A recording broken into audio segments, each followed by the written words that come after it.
All right, welcome back to BrainFLoTv. If you've never been here before, just go ahead and hit that subscribe button. Let's get right into the story. Shout out to Jesse Bourdain from the Associated Press for this one. A funeral home stored bodies for 4 years and deceived family members about their loved ones' ashes. That was the headline. Story goes like this. The owners of a Colorado funeral home, they were arrested on Wednesday in Oklahoma on charges that are linked to the discovery of 190 sets of decaying remains at one of their facilities, including some that apparently have been languishing there for 4 years. We're talking about bodies. So investigators entered the Return of Nature Funeral Home building in the Rocky Mountain town of Penrose in early October in 2023 to find crazy conditions with dozens of stacked bodies, according to a federal affidavit that's under seal in Colorado, but it's available in Oklahoma. I wonder why it's under seal in Colorado. Some bodies had 2019 death dates on them, according to the document. Law enforcement now knows that the cremains each family was given could not have been their loved ones. Could you imagine your loved one passing away and their wish was to be cremated, not buried, and you hand your loved one's body over, your mom, your dad, grandma, whoever, hand their body over to this funeral home, and they're supposed to cremate it and then bring you the ashes in an urn, right? Grandma said, spread my ashes over this piece of land where I was born and I played as a little girl. And they give you this urn with ashes in it, and you just automatically assume they did the right thing and it's your grandma in there, only to find out that it could be a dog that's in there. It could be somebody else's relative that's in there. We don't even know. We don't even know if it was human remains, ashes that were in there. After all, it's just ash, right? Right. This is what they're saying happened to this funeral home. The Hallfords, they were jailed. They owned this get up, this organization, this thing. They were jailed on a $2 million bond on a Colorado arrest warrant alleging approximately 190 counts of abuse of a corpse, 5 counts of theft, 4 counts of money laundering, and over 50 counts of forgery after their arrest in Wagoner, east of Tulsa. They're set for an initial appearance on a federal fleeing charge November 9th of 2023. $2 million bond. They could not be reached for comments. They obviously had the money. They paid it. They got out. They didn't have any attorneys listed at the jail records. They could not be reached for comments. Neither of them has a listed personal phone number, and the funeral home's number no longer works. Now, during the news conference in Colorado Springs announcing these charges on Wednesday, District Attorney Michael Allen said that authorities wouldn't be releasing any details in order to protect the integrity of this ongoing investigation. He said that charging documents contain information that is absolutely shocking. Wait till you hear what comes out. Several families have told the Associated Press that the FBI told them privately that their loved ones were among these decaying bodies, meaning the ashes that they were given, these weren't even their family members' ashes. Those families were asked to give samples of the ashes that they received from this place so it could be analyzed by the investigators. Christina Page, she's among the relatives of the dead, right? She went to the news conference clutching a red urn with what Return to Nature told her were actually the ashes of her 20-year-old son, David, who was shot and killed by law enforcement in 2019. For 4 years, she said, she carried this urn from the marble halls of the Colorado Capitol to Washington, D.C., as she advocated for police reform in the name of her son. Her son's actual body was set to be cremated later Wednesday. So that ash she was carrying around all this time for the last 4 years is not her son. Her son's body was discovered at this place and is to be cremated Wednesday. For 4 years, she said, I've marched all over this country with this urn, believing that this was my son. My son has been laying there rotting for years. This is the most horrendous feeling I've ever had in my life. Allen and others described this ongoing process of identifying remains using fingerprints, dental records, medical hardware, and, if necessary, DNA. They have identified 110 of the 190 sets of remains that have returned 25 of those to their families. The remains of Linda Martinez, 66, who died in 2020 at 66 years old, those were recently returned to her relatives who originally thought that they had gotten her ashes and they had spread her ashes in a cemetery.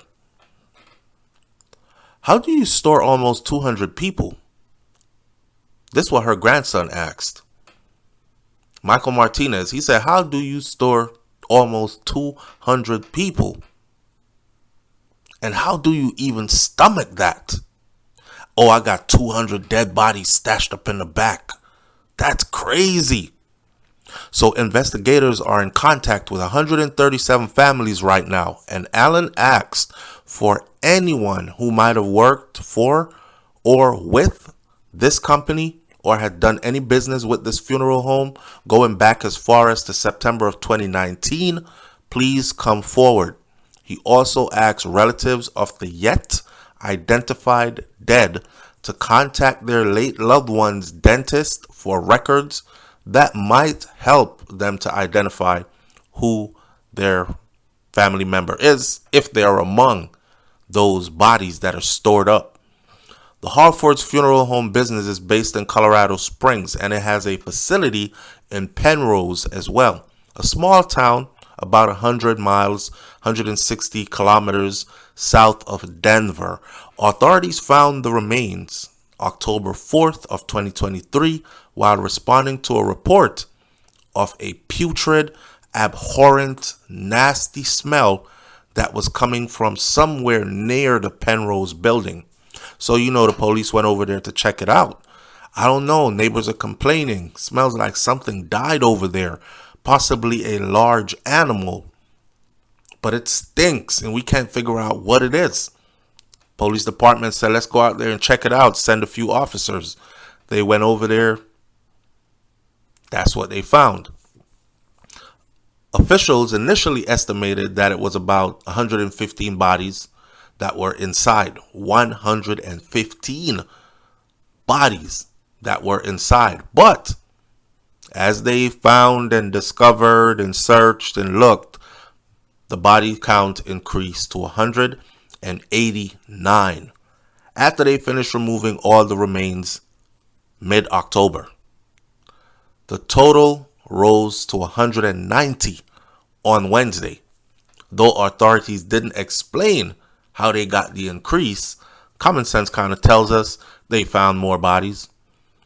A day after the odor was reported, the director of the State Office of Funeral Homes and Crematory Registration spoke by phone. He tried to conceal the improper storage of corpses at his business, acknowledged having a problem at the site, and claimed that he practiced taxidermy there, according to an order from state officials dating back to October 5th. Relatives of the people whose remains were handled by the funeral home have feared that their loved ones weren't actually cremated and they were instead among those remains. They said that death certificates indicated that the remains were cremated at one of the two crematories, but both crematories told AP News that they weren't performing cremations for return of nature at the time of these dates that are on these certificates. So What that means is they were collecting bodies, promising to cremate them just like the family wanted, charging them the fee for a cremation in preparation, and then they had nobody to cremate these bodies for them, the funeral home, because they don't own a crematory. So what they would do is they would store the body, collect the money, burn something, and give it to them in an urn. This was intentional, said Paige, who started a private Facebook group for affected family members involved in this. And not only did they think about doing this, but they followed through with this sick, crazy thought. This is a scam, right? It's a sham. Obviously, it's going to make a lot of money. Here's what we're going to do. So, we're going to open a funeral home. We are going to tell people that we cremate bodies. We're going to take the body in. And then we're going to burn something else and put it in an urn and charge them however the fee goes for a cremated body. I don't know, $5,000, $3,500.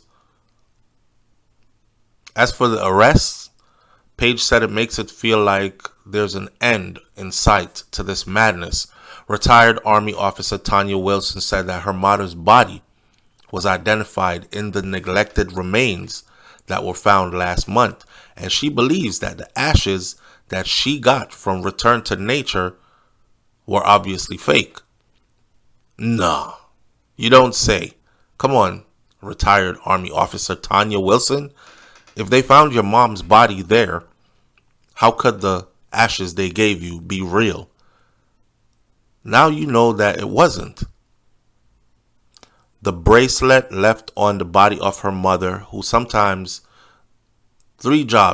worked 3 and 4 jobs to keep the family afloat. That bracelet was returned to Wilson's family with a substance that was left on it. I don't think any amount of jail, prison time will justify my brother having to clean my mother's rotting flesh off her bracelet that they gave back to us. Nothing. The company was started in 2017 and it offered cremation and green burials without embalming fluids. Keep doing business, great business, even as its financial and legal problems mounted in recent years. The owners had missed tax payments in recent months. They were evicted from one of their properties and were sued for unpaid bills by a crematory that quit doing business with them almost a year ago, according to public records and interviews with people who used to work with them. Colorado has some of the weakest oversight of funeral homes in the nation, with no routine inspection or qualification requirements for funeral home operators. That might be some good information for somebody who has some money and wants to get into that field. Hey, move to Colorado. It is said here that they have some of the weakest oversight laws, rules, regulations for funeral homes in the nation. No routine inspections, no qualification requirements needed. One family has filed a lawsuit accusing Return to Nature and the Halford of negligence, fraud, intentionally inflicting emotional distress, and violating several Colorado laws, among other allegations. Shout out to Jesse Bedian for this. Listen, at the end of the day, right, they don't even have money to be sued. They're broke. But if they're broke, how did they pay $2 million bond? Anyhow, we'll see where this goes. I just think it's crazy. And what can I say to my audience other than, did you have somebody cremated? If you did, do you think you got the person for ashes? Or did they dispose of your family member's body and gave you some fake ashes? Just think about it. Crazy. Leave your comments in the comment section below, and I'll catch you on the next video. It's BrainFLoTv. I'm out. Peace.